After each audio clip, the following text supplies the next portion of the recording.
राम राम, जय श्री कृष्णा, राधे राधे, जय जगन्नाथ। स्वागत है आपका एक बार फिर से मेरे इस चैनल पे जिसका नाम है कैच ऑल कलर्स विद आरती। सबसे पहले तो आप सबको कृष्ण जन्माष्टमी की खूब ढेर सारी बधाइयाँ। हमारे देश में ये पर्व खूब धूमधाम से मनाया जा रहा है। आज 6 तारीख को और कल 7 तारीख को, मतलब 6 सितंबर और 7 सितंबर को अलग अलग जगह पे लोग अलग अलग दिन मना रहे हैं। तो आप सबको कृष्ण जन्मोत्सव की, कृष्ण जन्माष्टमी की बहुत ढेर सारी बधाइयाँ। और कृष्ण जन्माष्टमी है तो आज मैं उससे रिलेटेड ही एक कहानी आपके सामने लेके आई हूँ। और कहानी है हमारे बांके बिहारी जी की। बांके बिहारी मंदिर है वृंदावन में, उत्तर प्रदेश के वृंदावन में स्थित है। आप सब लोग जानते होंगे, कोई इंट्रोडक्शन देने की ज़रूरत नहीं है। ऐसा हुआ कि एक सज्जन ट्रेन से यात्रा कर रहे थे और उन्होंने देखा कि एक वृद्ध महिला, एक बुज़ुर्ग माता जी जो है ट्रेन में बैठी हैं और रोए जा रही हैं, कॉन्टीन्यूअसली लगातार वो रो रही हैं। तो उन्होंने उनके पास आए और उनसे पूछा, मतलब ये किसी का भी नॉर्मल सा नेचर होता है कि हम किसी को रोता देखते हैं तो पूछते हैं। कुछ लोग कुछ ज़्यादा ही मतलब केयरिंग होते हैं, तो वैसे ही वो सज्जन भी थे। तो उन्होंने माता जी को रोते हुए देखा, उनके पास आए, बैठे और उनसे पूछा कि आप क्यों रो रही हैं, क्या कारण है आपके रोने का। तो माता जी बहुत देर तक तो कुछ भी नहीं बोली, एकदम मतलब बस समझ लो आप मौन धारण कर लिया उन्होंने। पर बार बार जब वो सज्जन जो थे वो नहीं रुके, वो पूछते ही जा रहे थे कि नहीं माता जी बताइए ना, आप क्यों रो रही हैं, आप लगातार रो रही हैं, आप रोना बंद नहीं कर रही हैं, तो क्या ऐसी बात है जिससे आप इतना दुखी हैं, क्या है, घर की बात है, कोई और बात है। बहुत पूछने के बाद, उन सज्जन के बार बार पूछने के बाद, बार बार आग्रह करने के बाद उन माता जी ने मतलब मुँह से तो कुछ नहीं बोला, पर एक लिफाफा जो है उनको सज्जन को पकड़ा दिया।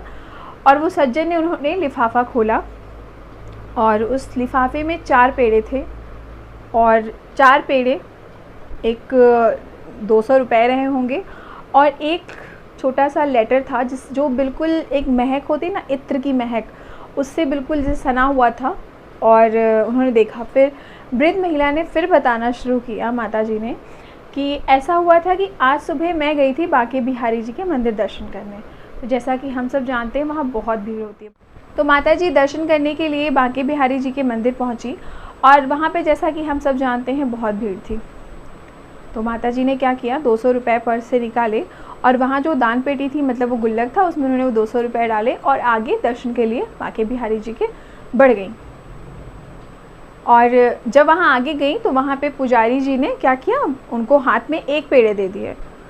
तो वो माता जी एकदम गुस्से में कि आपने मुझे 1 पेड़े क्यों दिए, मुझे तो 2 पेड़े चाहिए, मैं 1 पेड़े नहीं लूँगी, मुझे 2 पेड़े चाहिए, मैंने 200 रुपये डाले दान पेटी में, तो 200 के हिसाब से मुझे 2 पेड़े चाहिए, नहीं तो मैं नहीं लूँगी।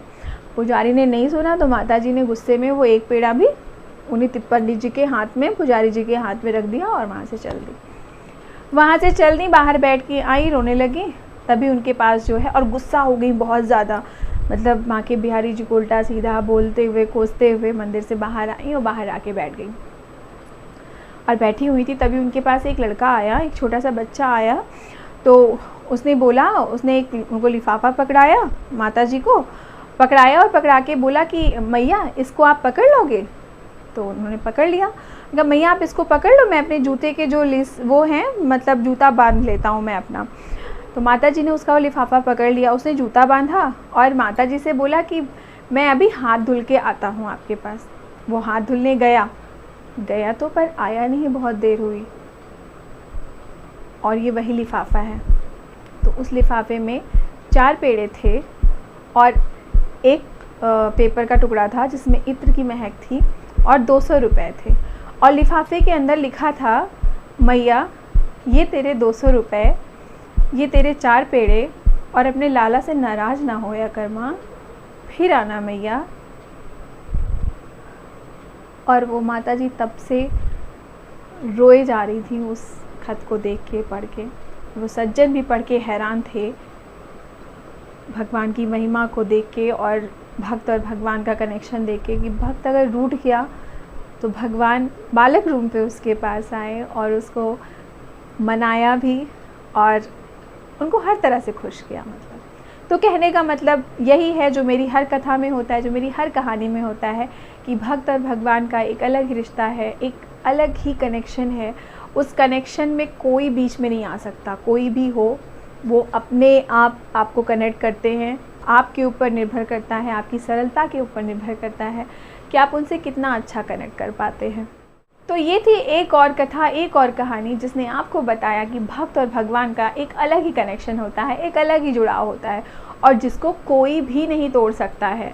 कोई भी बीच में आ जाए, मंदिर के पुजारी, पैसा, धन, दौलत, भीड़ भाड़, कोई भी चीज़ आ जाए, भक्त और भगवान के बीच में आके इंटरफेयर नहीं कर सकती। भगवान खुद अपने भक्त को, चाहे उसे आप खुश करना कह लीजिए, चाहे आप ये कह लीजिए कि भगवान कहीं ना कहीं अपने भक्त के अधीन है, अब वश में है, लेकिन उस भक्त की सरलता के वश में है। ठीक है, तो आने वाले आज जन्माष्टमी का पर्व आज से लोगों ने स्टार्ट किया है, कल भी है।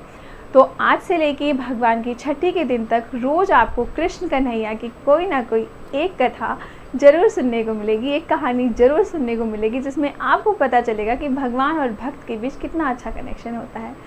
तो ऐसे ही बने रहिए और अगर अभी तक सब्सक्राइब नहीं किया है ना, तो चैनल को सब्सक्राइब कर लीजिए ताकि आपको ये पता चले कि मेरा जो है वीडियो कब आ रहा है। और बेल आइकॉन को अगर आप प्रेस कर लेंगे तो आपको जब भी मेरा कोई वीडियो आएगा तो आपको एक मैसेज आ जाएगा टिंग से कि मतलब मेरा एक वीडियो आ गया है और आप उसे देख सकते हैं आसानी से।